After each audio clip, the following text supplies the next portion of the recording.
ఒంగోల్ నగరపాలక పరిధిలో గత 10 రోజులుగా త్రాగునీరు పచ్చ రంగులో వస్తుంది అని ప్రజల నుంచి వచ్చిన ఫిర్యాదుల నేపథ్యంలో శుద్ధమైన తాగునీరు సరఫరాకు చర్యలు తీసుకున్నామని ఒంగోలు నగరపాలక సంస్థ మేయర్ గంగాడ సుజాత అన్నారు. రంగుమారిన నీటి సరఫరా అవుతున్న తరుణంలో నగరంలోని సమ్మర్ స్టోరేజ్లను సహచర కార్పొరేటర్లతో కలిసి ఆమె పరిశీలించారు. ఈ సందర్భంగా నగరపాలక సంస్థ కార్యాలయంలోని మేయర్ ఛాంబర్ నందు జరిగిన మీడియా సమావేశంలో రామతీర్థం, గుళ్లకమ్మ నదీ జలాశయాలను పట్టణంలోని ప్రజల తాగునీటి అవసరాలకు వినియోగించడం జరుగుతుందని తెలిపారు. ఈ క్రమంలో గత కొంతకాలం నుంచి రామతీర్థం జలాశయాలను మాత్రమే ప్రజల తాగునీటికి వినియోగిస్తున్నామని తెలియజేశారు. వేసవి వచ్చిన తరుణంలో ప్రజల తాగునీటికి కొరత లేకుండా చేయాలన్న సంకల్పంతో గొళ్లకమ్మ జలాశయాలను కూడా ప్రస్తుతం వినియోగిస్తున్నామని పేర్కొన్నారు. గొళ్లకమ్మ డ్యాము నందు ఎక్కువ రోజులు నీరు నిల్వ ఉన్న కారణంతో రంగు మారాయని అన్నారు. అందువలనే ప్రజల తాగునీటిలో కొంత సమస్య ఏర్పడిందని, ఆ సమస్యను పరిష్కరించడం జరిగిందని తెలిపారు. శుద్ధమైన త్రాగునీరు సరఫరాను నేటి నుంచి ప్రజలకు అందించడం జరుగుతుందని వెల్లడించారు. పత్రికల్లో వస్తున్న అసత్య కథనాలను ప్రజలు నమ్మవద్దంటూ నగర మేయర్ గంగాడ సుజాత కోరారు. అందరికీ నమస్కారం అండి.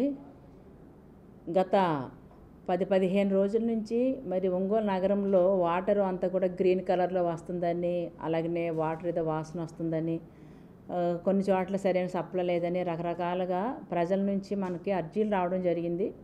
అంతేకాకుండా మేము కూడా ఒక వారం నుంచి తిరుగుతూ ఉంటే కొన్ని ఏరియాస్లో అయితే వాటర్ గ్రీన్ కలర్లో రావడం అయితే వాస్తవమే. దానికి కారణం ఏంటంటే మనకి 2 వైపుల నుంచి వాటర్ వస్తాయి. ఒకటి రామతీర్థం నుంచి, అలాగనే మరొకటేమో గుళ్లకమ్మ నుంచి. అయితే మనం మొన్నటి వరకు కూడా అంటే 10-15 రోజుల ముందు వరకు కూడా మనం రామతీర్థం నుంచి వచ్చే వాటర్నే మనకి ఏదైతే SS2లో 1లో స్టాగ్నేట్ అయి ఉన్నదో ఆ వాటర్నే మనం ఇంతవరకు సప్లై చేసుకుంటూ వచ్చాము. అయితే సమ్మర్ వచ్చింది కాబట్టి సమ్మర్లో ప్రజలను ఇబ్బందులు పడకూడదనే ఉద్దేశంతో మనకి ఇప్పుడు గుళ్లకమ్మ నుంచి కూడా వాటర్ని మనము గ్రావిటీ ద్వారాగా తీసుకురావడం జరుగుతుంది. ఆ క్రమంలో అక్కడంటే మనకి వర్షాలు వస్తూ వాటర్ రెగ్యులర్గా ఫ్లో అవుతూ ఉంటే కనుక మనకి గ్రీన్ కలర్లో ఉండే వాటర్ అడుక్కుపోవడమో లేదంటే ఫ్లో అవడం వలన వాటర్ క్లీన్ అవడమో జరుగుతుంటుంది. కానీ ఇప్పుడు మరి ఈ మధ్య 2-3 నెలల నుంచి వర్షాలు లేని కారణంగా అక్కడ ఏమవుతుందంటే ఉన్న వాటరే స్టాగ్నేట్ అయిన వాటరే అది నిలవ ఉన్నందువలన అది గ్రీన్ కలర్లో ఉన్నమాట వాస్తవం. అయితే ఇప్పుడు ప్రజలందరూ కూడా ఎందుకంటే మనకి సమ్మర్లో వాటర్ ఇబ్బంది కలగకుండా ఉండడం కోసమే అక్కడ వాటర్ కూడా తీసుకోవడం జరిగింది.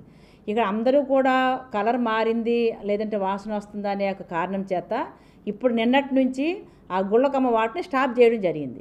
ఇక నుంచి మనకి ఏదైతే రెగ్యులర్గా ప్రతిసారి కూడా మనకి రామతీర్థం వాటర్ ఇప్పుడైతే ఏదైతే మనకి 85% వాటర్ అయితే ఉందో ఆ వాటర్నే మనం మళ్ళీ ప్రజలకు ఇవ్వడానికి మేము సిద్ధమయ్యాము. అలాగే అధికారులను కూడా తీసుకొని నేను ఇవాళ మరి SS2కి కానీ ఫిల్టర్ బెడ్ దగ్గర కానివ్వండి, అలాగే కార్పొరేటర్లతో కలిసి అవన్నీ కూడా సందర్శించడం జరిగింది. ఇప్పుడైతే వాటర్ అయితే ఈ రోజు నుంచి మాత్రము ఏ రకంగా ఇబ్బందులు పడాల్సిన అవసరం లేదండి. అందరికీ కూడా మునుపటిలాగానే వాటర్ తెల్లగా వస్తుంది. అంతేకాకుండా కొన్ని పత్రికల్లో ఏదో ఆలం కలపడం లేదని, అలాగే బ్లీచింగ్లో ప్రాబ్లం ఉందని, రకరకాలుగా సరైన జాగ్రత్తలు తీసుకోవట్లేదని రకరకాలుగా మనకు పత్రికలు రాయడం జరిగింది.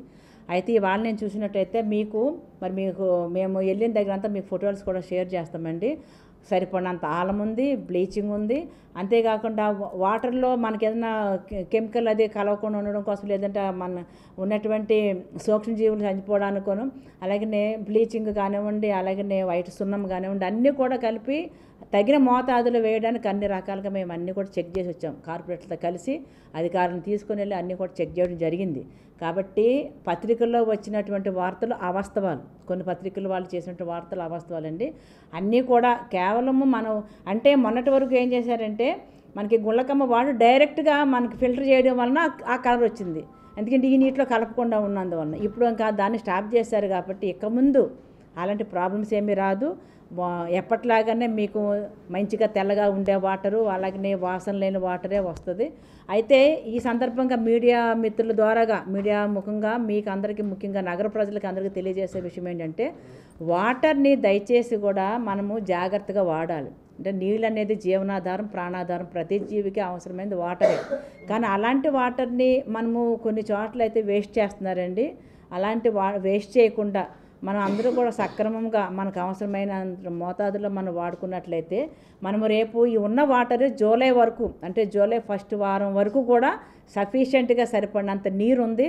కాబట్టి ఎవరు కూడా ఏ రకమైన ఇబ్బందులు పడాల్సిన, భయం పడాల్సిన పని లేదని చెప్పేసి మీడియా ద్వారాగా ప్రజలందరికీ కూడా విజ్ఞప్తి చేస్తున్నాను, తెలియజేస్తున్నాను. కాబట్టి ప్రజలందరూ కూడా సహకరించవలసిందిగా కోరుతూ సెలవు తీసుకుంటున్నాను.